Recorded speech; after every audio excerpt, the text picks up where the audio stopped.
sixth grader, fifth grader, third grader, pre-K, and almost 3-year-old at home.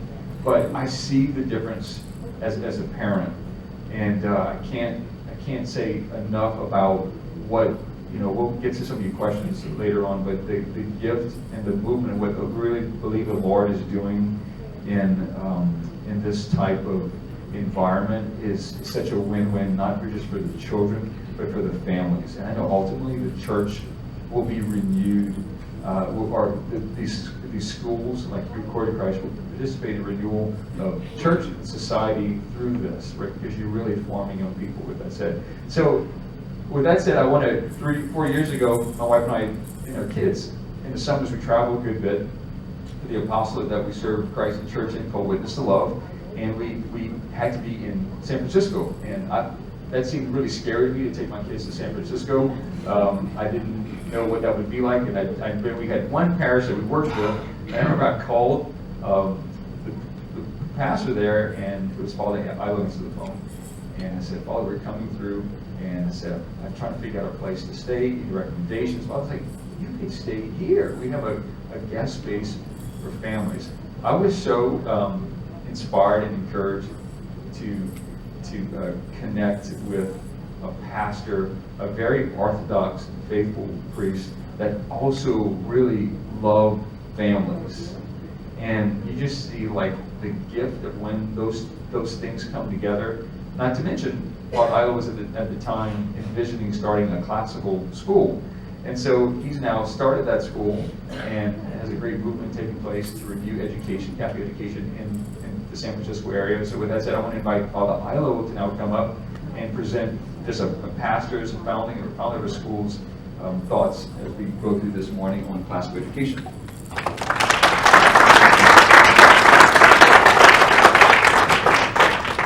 Thank you, Ryan. It's been wonderful to get to know the Barrett family. Every year they come and spend a week in our rectory, and it basically becomes a crazy experience. The people in the parish love the Barretts. All 7 of them, I guess, they stay in the guest room there. Well, it's a great privilege for me to be with you. I've heard a lot about Coeur d'Alene, and here I am. I'm the pastor of Star of the Sea Parish in San Francisco. And as Ryan said, I have been able to establish a classical school there with God's help and a lot of other people's help. And when we started this 5 years ago, the superintendent of schools for San Francisco Archdiocese asked me to consider doing this. And I later talked with her supervisor, who said, I can't think of any more unlikely combination than this very traditional parish. If we do the Latin Mass, we have perpetual adoration, we have Marian devotions. Actually, we're becoming a shrine of Our Lady of the Rosary in San Francisco, very devotional parish. And the school, which was one of the most liberal parish schools in the Archdiocese. And there's a story I'll tell you a little bit about, but it happened. It took 5 years, 4 years, we opened last August. But it happened because God wanted it to happen, and we believed in it. And that's really the only thing you need to open a school here in Coeur d'Alene, is to believe that it's the will of God, and we want to do the will of God for our children. We want to protect our children, provide beauty, goodness, truth for our children. And if you keep on believing that, God will honor that belief, and you'll be able to open. The opening of JPG in Lafayette reminds me of, some of you have gone to Thomas Aquinas College. I was a chaplain there for 2 years. When they started in 1976, they had a piece of land in Southern California, and that was it. And a couple of trailers, they hauled in some trailers. People bringing their college kids to the school with Dr. MacArthur, the founding president, told me they would come in and they'd drive around the loop and see all the mud and the trailers and just keep on going out. But now Thomas Aquinas College has 2 campuses. They're maxed out in California, of course, and they've been given the entire campus in Northfield, Massachusetts. So it's a tremendous success story, even by worldly standards, and certainly by heavenly standards. I also want to thank Genevieve Eadman. She called me on the phone to plan this out, and we had a long conversation. I said to myself, thinking, she's about 50 years old, maybe 60. She's speaking with such understanding and wisdom. And then when I met her mother last night, Teresa, I said, well, this has got to be Genevieve's daughter, right? And she goes, oh, I'm her mother. And then I met Genevieve and I said, she must be one of the students or something. But there's such joy, such wisdom beyond one's years in the classical education movement. It's the truth and the beauty and the goodness of the incarnate Word that keeps us young, but that also gives us a wisdom beyond our years. As St. Augustine said, oh, beauty ever ancient, ever new.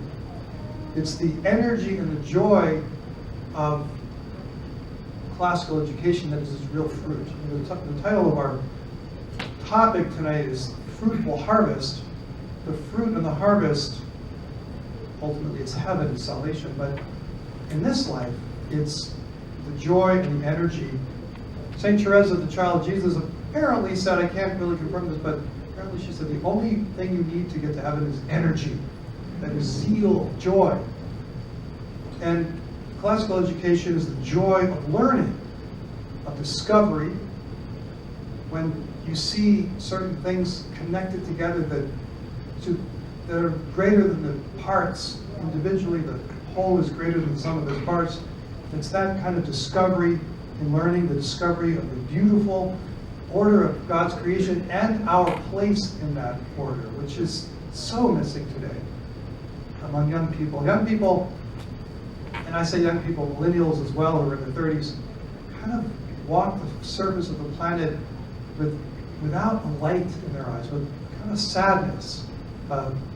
And exactly the opposite is what you'll see students who go through classical education. They have a light, a purpose, and a security, a certain confidence that there is an order to the universe. I've seen it with my eyes. We've studied it.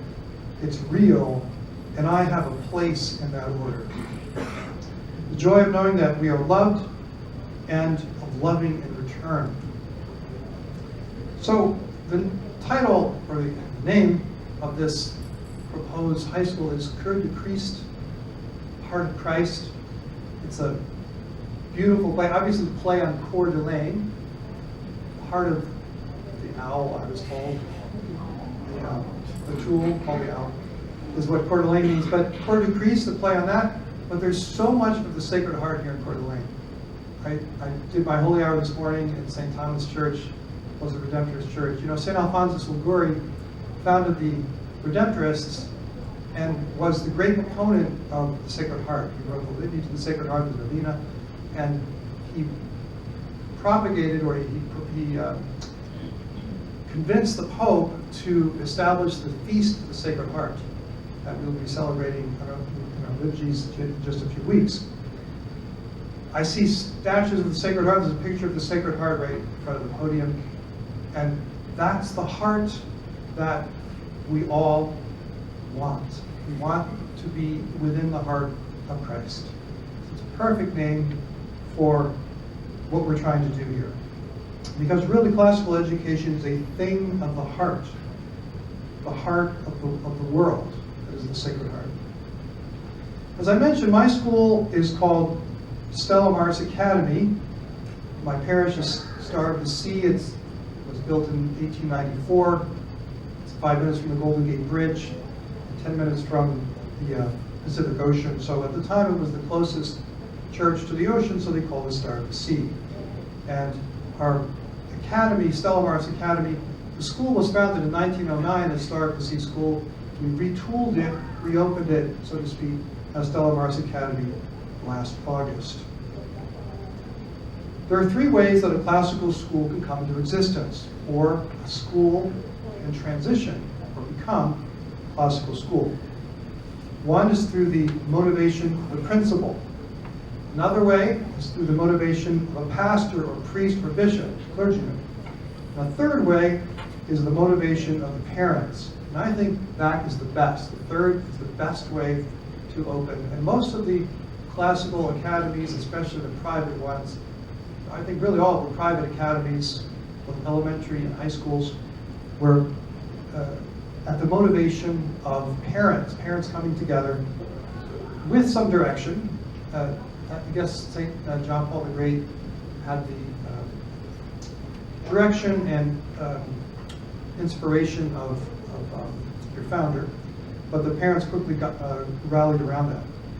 We're going to look at 6 examples in a minute of classical academies, high schools and elementary schools, and K through 12s around the country, and they're examples of each one of those dynamics.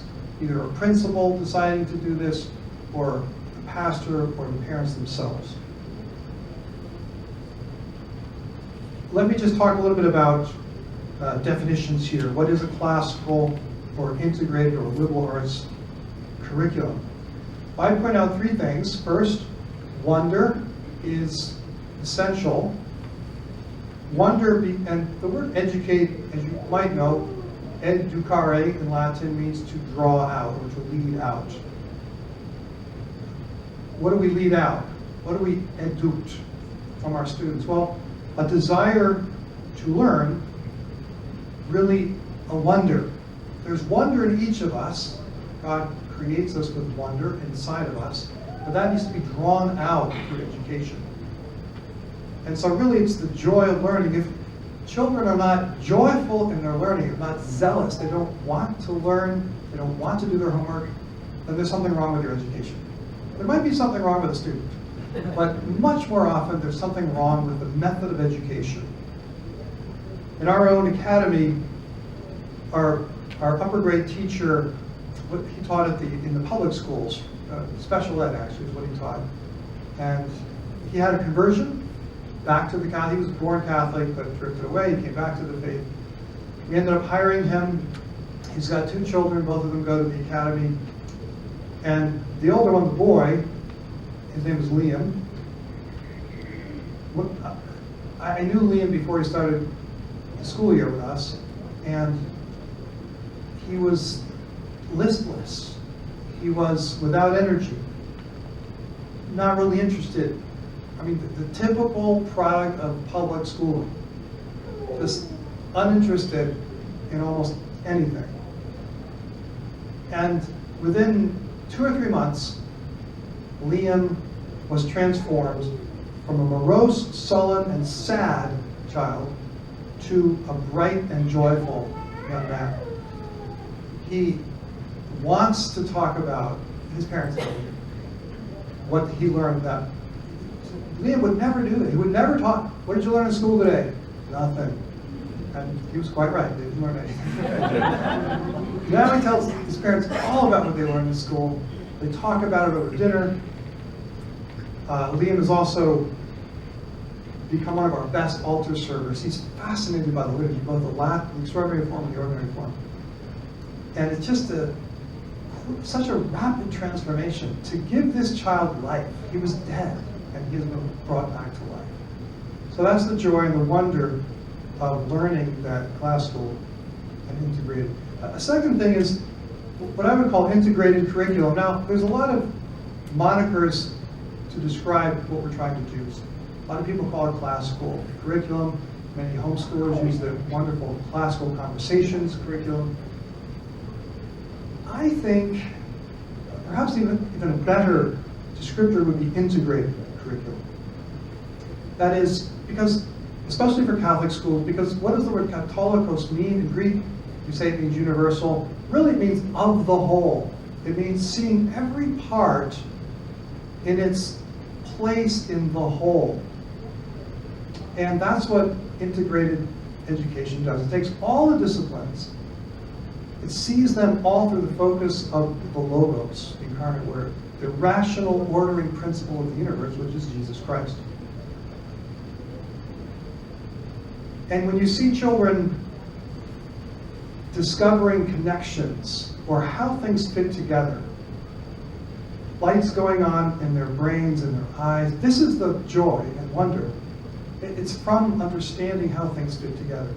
Example, our 8th grade teacher was teaching a poem by Lord Byron, By the Rivers of Babylon. So that was literature class, a poem. Then the students went to religion class and learned Psalm 137. And this wasn't planned out ahead of time. 137 is By the Rivers of Babylon. We sat and wept, we hung up our harps. And as they were going through that psalm from the Bible and religion class, they could hear the music director in the next room teaching his class a musical setting of By the Rivers of Babylon, which would be the responsorial psalm for that Sunday, so the children's chorus program could sing that. And the 8th grade teacher said the children were amazed. They'd never seen this kind of integration, that where over 3 disciplines you see the same beauty but in a different light, in a different aspect. So integration is really at the core of education. I know in Thomas Aquinas College, a classical or integrated program at the collegiate level, the goal is for every tutor, every professor, to be able to teach every class. And actually there's one who's been able to do that, Dr. Tom Kaiser, has actually taught every single class over the 4 years that any students will ever take. And it shouldn't be impossible to do that. That is, a math teacher should be able to teach literature, and a music teacher should be able to teach religion, because it's all connected. Especially in elementary schools, this specialization should come later, but in the early grades in grammar school, you're learning the grammar of reality and the logic and how things fit together. It must be an integrated program. And the third, so I've said wonder, integration, and a third aspect, I would say essential aspect of classical education is Catholic. Catholic, in a sense, is integrated. But we should not be shy as a Catholic academy in declaring our final goals, which is saints. Now, the logo or the tagline for Curly Priest is Saints, Scholars, and Servants, right? Got it. Saints, Scholars, Saints is first, is that right? Absolutely. Okay, Saints is, because you got to keep your end in mind. You got to keep the goal post right there in front of your eyes, right? So, aim for heaven, and you'll get everything else. Seek ye first the kingdom of God, and everything else. If you aim for Harvard, that's all you get. And these days, that's not very much. Aim for heaven, and you'll get Harvard along with heaven. You might not get to Harvard, but you'll prosper on earth. And even if you don't prosper, you will be joyful. That is, you suffer from diseases or difficulties in life or the economy tanks or whatever it might be. We are impervious to any difficulties because we have heaven in mind, because we already live in heaven. So that's the goal of the Catholic Church, is to save souls, to bring people to heaven. And that has to be the ultimate goal and the driving force, driving motivation of Catholic education, to get our kids to heaven. Now, the fact that most Catholic schools, unfortunately, have put heaven like down on 3rd or 4th priority, just see that by the way religion is taught, means the children suffer in this life as well. So don't worry about getting your kids into the right university and into the right career. If you get them on the way to heaven, everything else will be okay. Mother Teresa would often say, if your prayer life is right, the rest of your life will be perfectly all right, because it's all contributing towards that the first principle and final end of your life.